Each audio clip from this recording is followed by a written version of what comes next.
என்னை அனுப்பியவர் என்னோடு இருக்கின்றார்.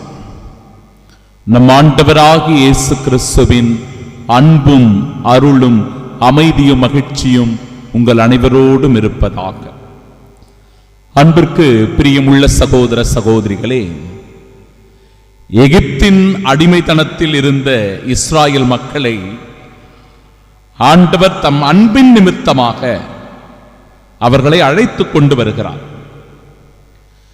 ஆனால் சிறு சிறு இடர்பாடுகள் வருகிற போது,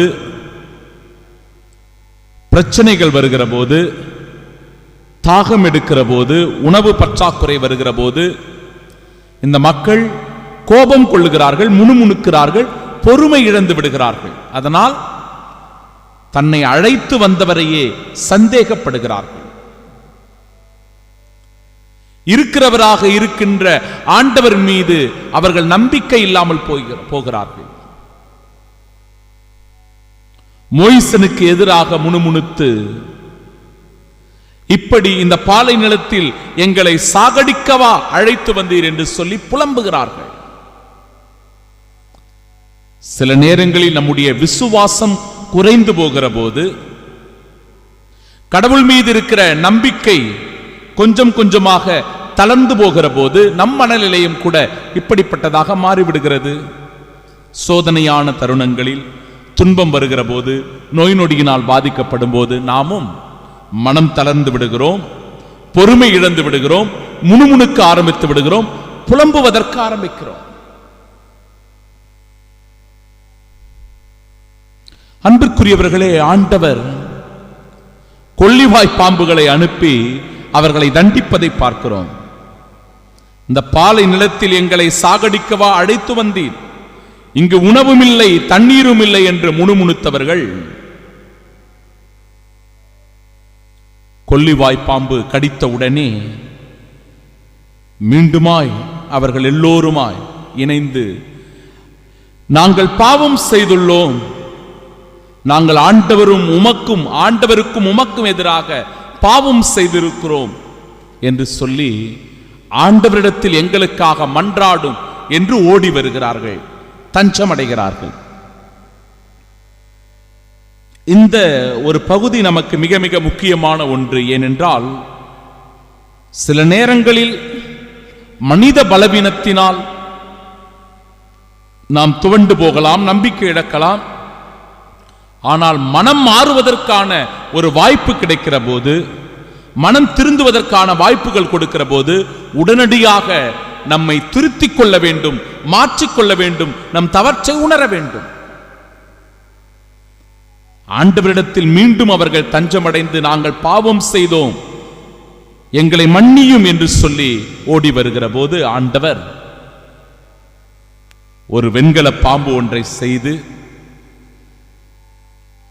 கோலினால் மாட்டி அதை வைக்கிற போது யார் யாரெல்லாம் மடிந்தவர்கள் அந்த கொள்ளிவாய் பாம்பை உற்று நோக்கினால் அவர்கள் உயிர் பிழைத்துக் கொள்வார்கள் என்று சொல்லுகிறார். மோயிசனும் அதை செய்து வைக்க அந்த கொள்ளிவாய் பாம்பு, அந்த வெண்கல பாம்பை உற்று நோக்கியவர்கள் எல்லோரும் உயிர் பிழைத்துக் கொண்டார்கள். அன்பு சகோதர சகோதரிகளே, நற்செய்தி வாசகத்தில் மிக அழகான இறைவார்த்தை பகுதிகள் நம்மை இன்னும் மிகுதியாக இறைவன் மீது நம்பிக்கை கொண்டு வாழ அழைப்பு தருகிறது. நான் போகும் இடத்திற்கு உங்களால் வர இயலாது என்கிறாரே, இவர் தற்கொலை செய்து போகிறாரோ என்று சொல்லி அவர்கள் பேசிக் கொள்கிறார்கள். ஆண்டவர் கடவுளுடைய திட்டத்தை நிறைவேற்ற, இறை திருவுளத்திற்கு ஏற்ப தன்னை சிலுவையில் ஒப்புக் கொடுக்க தயாராகி கொண்டிருக்கிற தருணத்தில் அதை புரிந்து கொள்ளாத ஒரு கூட்டம், மெசியாவினுடைய உடனிருப்பை அறிந்து கொள்ளாதவர்கள், இயேசுவின் அன்பை சுவைக்காதவர்கள், இயேசுவினுடைய இரக்கத்தை பொருட்படுத்தாதவர்கள், இவர் தற்கொலை செய்து கொள்ளப் போகிறாரோ என்று பேசிக் கொள்கிறார்கள்.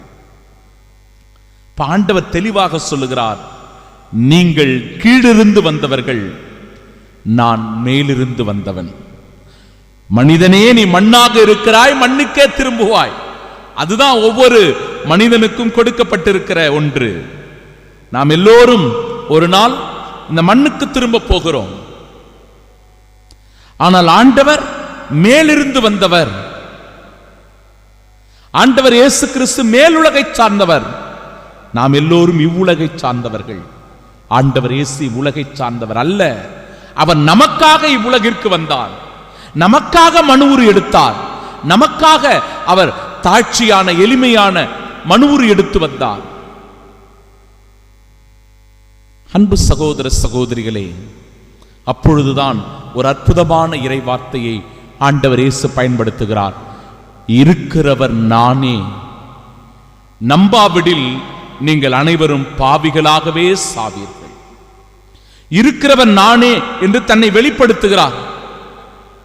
பழைய ஏற்பாட்டில் மோயிசன் ஆண்டவரிடத்தில் கேட்கிறார், ஆண்டவரே நீர் யார் என்று சொன்னால் இந்த மக்களுக்கு நான் என்ன சொல்வது, என்ன பெயரை சொல்லுவது, உம்மை எப்படி நான் அழைப்பது என்று கேட்டவுடன் இருக்கிறவராக இருக்கிறவர் நாமே என்று தன்னை வெளிப்படுத்துகிறார் ஆண்டவர். இந்த இடத்தில் அந்த இருக்கிறவர் நானே என்ற ஆண்டவர் தன்னை முழுவதுமாக வெளிப்படுத்துவதை பார்க்கிறோம். சகோதர சகோதரிகளே, காட்டிலே ஒரு துறவி அமர்ந்து தியானம் செய்து கொண்டிருந்தாராம். அந்த வழியாக வந்த வேடன் ஒருவன் அந்த துறவியை பார்த்து, ஐயா, தொந்தரவுக்கு மன்னிக்க வேண்டும், நீங்கள் அமர்ந்து கொண்டிருக்கிற இந்த இடம் பல கொடூரமான காட்டு மிருகங்கள் வரக்கூடிய ஒரு இடம். எனவே இந்த இடம் ஆபத்தானது, இந்த இடம் உங்களுக்கு வேண்டாம், இங்கிருந்து வேற எங்காவது போய்விடுங்கள் என்று அந்த வேடன் சொல்லுகிறான்.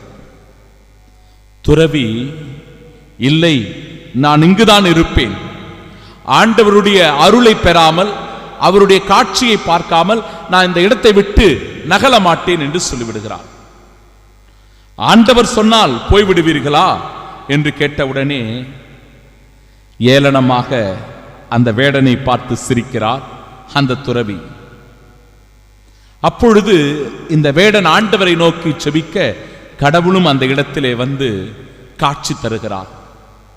அந்த துறவிக்கு வியப்பு, இவ்வளவு நாள் நான் தவமிருந்து மன்றாடி செபித்துக் கொண்டிருக்கிறேன், நீர் எமக்கு காட்சி தரவில்லை, மாறாக இந்த வேடன் உம்மை பற்றி நினைக்காதவன், வேண்டுகிற போது உடனடியாக அவனுக்கு நீங்கள் தோன்றிவிட்டீர்களே என்று அந்த துறவி கேட்டபோது கடவுள் சொன்னாராம், நீ இவ்வளவு நேரம் உனக்காக வேண்டிக் கொண்டிருந்தாய், ஆனால் இந்த வேடனோ வேறொருவருக்காக என்னை அழைத்தான்.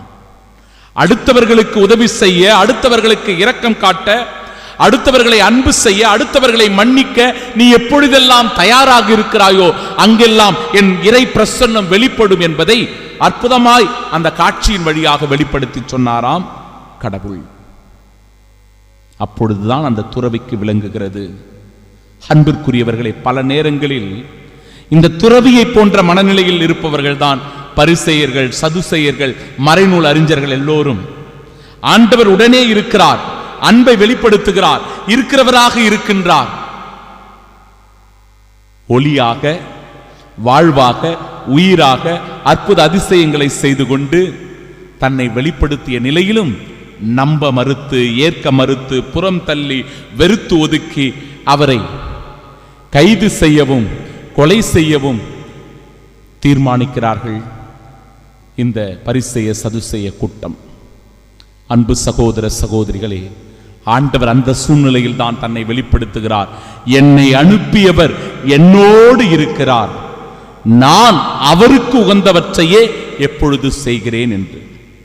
நாமும் நம் கடவுளோடு எப்பொழுதும் உடனிருப்போம். நம் இன்பத்திலும் துன்பத்திலும், கஷ்டத்திலும் நஷ்டத்திலும், எல்லா சூழ்நிலைகளிலும் ஆண்டவர் இயேசுவோடு நாம் உடனிருப்போம். அவருக்கு உகந்தவற்றையே எப்பொழுதும் செய்து இறை திருவுளத்தை நிறைவேற்றுகிறவராய் இவ்வுலகில் வாழ்வோம். ஆமென்.